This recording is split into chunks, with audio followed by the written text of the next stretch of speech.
Yun oh. Oy, magandang hapon.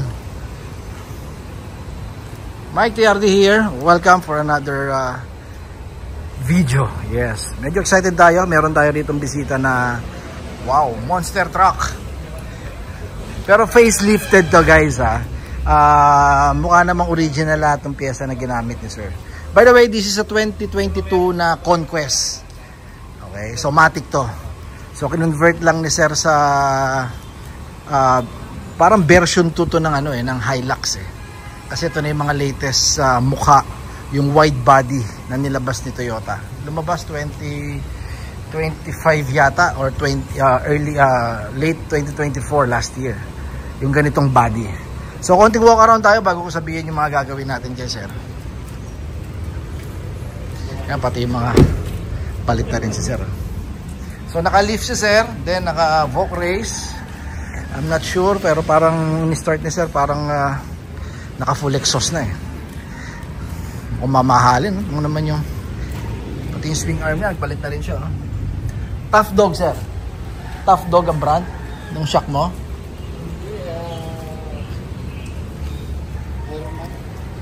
Okay. Then 17 yata yung mags niya. So original lahat ng kulay blue talaga to, ano sir? Oo, yan talaga original color niya. Then facelift syempre. Kasi wala naman labas pa so far si GR na ganitong kulay. Pero ang ganda ng pintura niya. Pati yung installation ng wide body oh. Alam mo original oh. So gagawin natin dito since GR ni sir. Inspired si sir sa ano sa GR Sport. So magkakabit tayo ng ano. Pati yung leather seat niya, ginawa niyang GR. Naka-steering wheel na rin siya. Hindi nga lang design ng GR pero pang Land Cruiser yata ito kung ako nagkakamali. So 4x2 kasi hindi natin nakakita yung knob niya.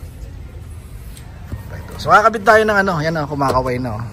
This is our first time na magkabit o mag-install ng seat belt sa buong loob ng Hilux. So pakita natin yung pyesa bago simulan ni Anthony.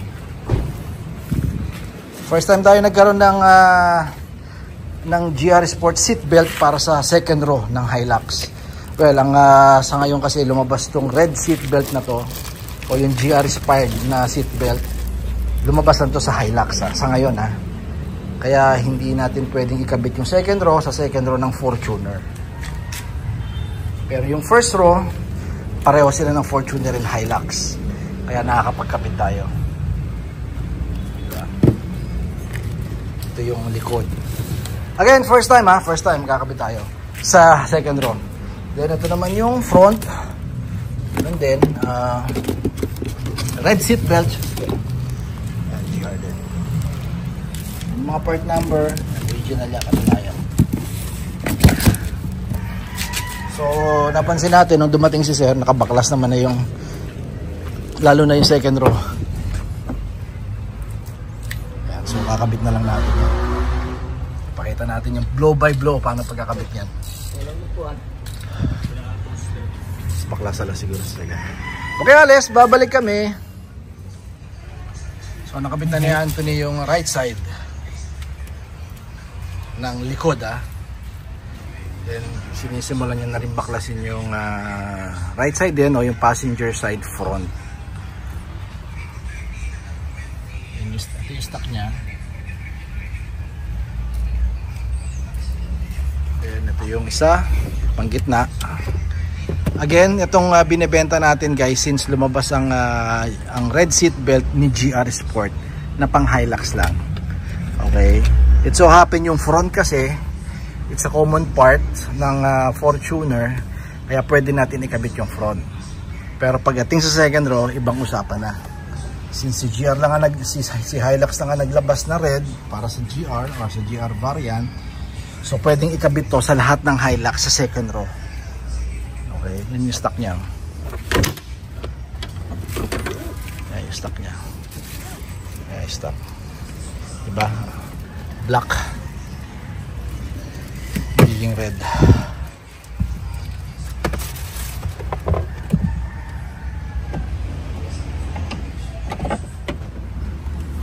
May kabila to. Kabila. Sasara natin yung isa. Yan, it's a common part Hilux Hilux Fortuner. Ito rin, buksan mo ito. Ito, buksan mo. Tama. Tama yan, ganyan. Pakita mo. Yung ano, didikit mo yung ano.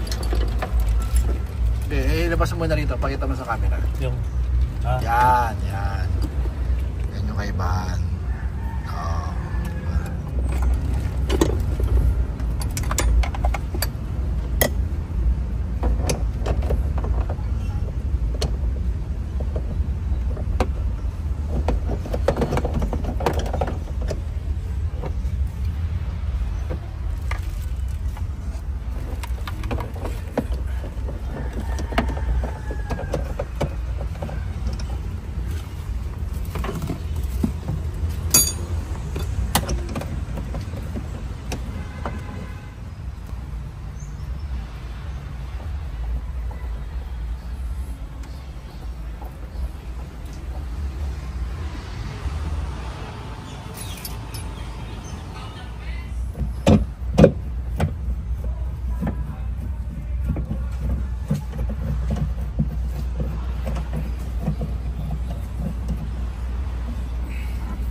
Sana yung pulang niya.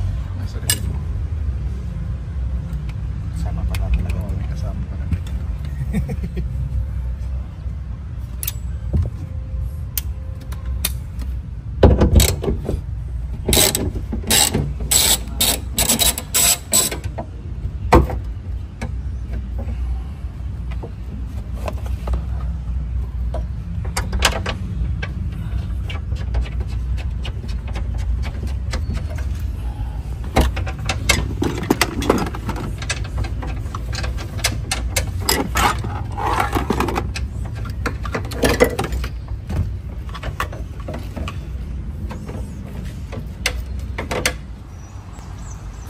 Before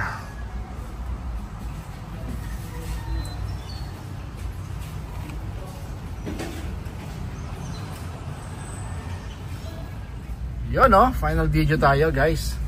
So na-install na natin yung 5. 3 sa likod. Yan, 1, 2, 3. Then sa harap 4, 5 sa driver side. So kompleto na.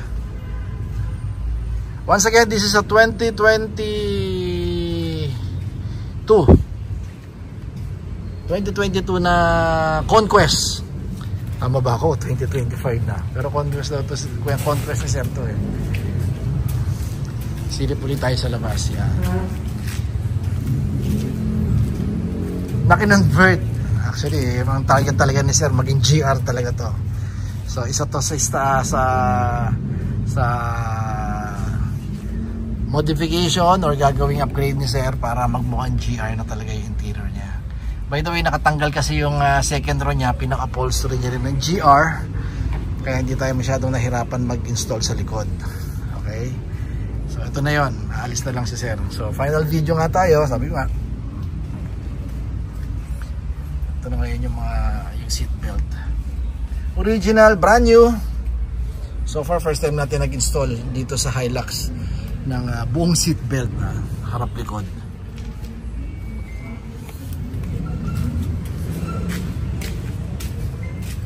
Ito yung stock niya. Diba? Kailangan mo bang ibenta Fortuner mo o yung Hilux mo na luma? Hindi na. Diba? Para lang makakakuha ka ng latest na GR Sport na Hilux. Ito na ngayon. So ang presyo natin guys sa harap, left and right, pang Fortuner and Hilux, 15,000. Napakamura niyan guys, napakamura niyan, promise.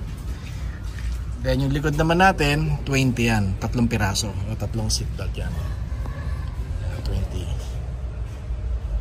Pero itong likod natin, itong second row kasi, again, ang lumabas pa lang so far na pyesa, pang Hilux lang, kasi sa Hilux lang lumabas itong red seat belt particular sa GR Sport lang. So yung likod na GR Sport na red seat belt, pang Hilux lang ang meron tayo. Wala pang lumalabas na pang Fortuner eh.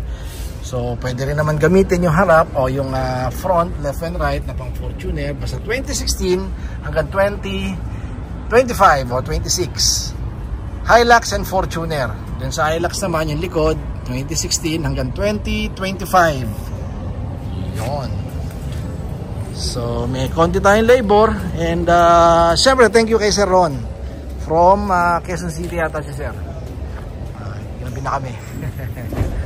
So follow nyo kami sa ating TRD Parts sa Facebook page, TRD Parts din sa YouTube channel, and TRD Parts TikTok.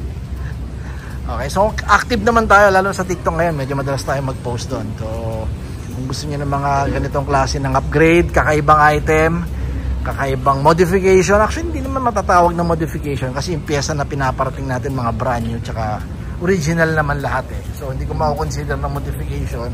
Yun nga lang, syempre from old look, di ba? Yung mga napaglipasan na, tapos may mga latest na piyesang lumalabas tulad ng aircon vent. Soon baka makapag-decide siya, makabitan din natin ng aircon vent to. May mga stock pa naman tayo.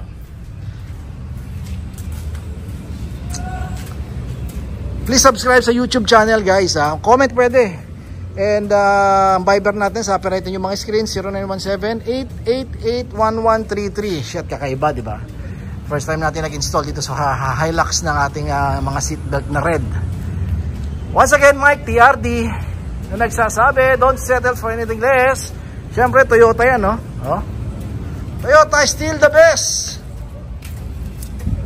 Keep safe, everyone. Bye-bye.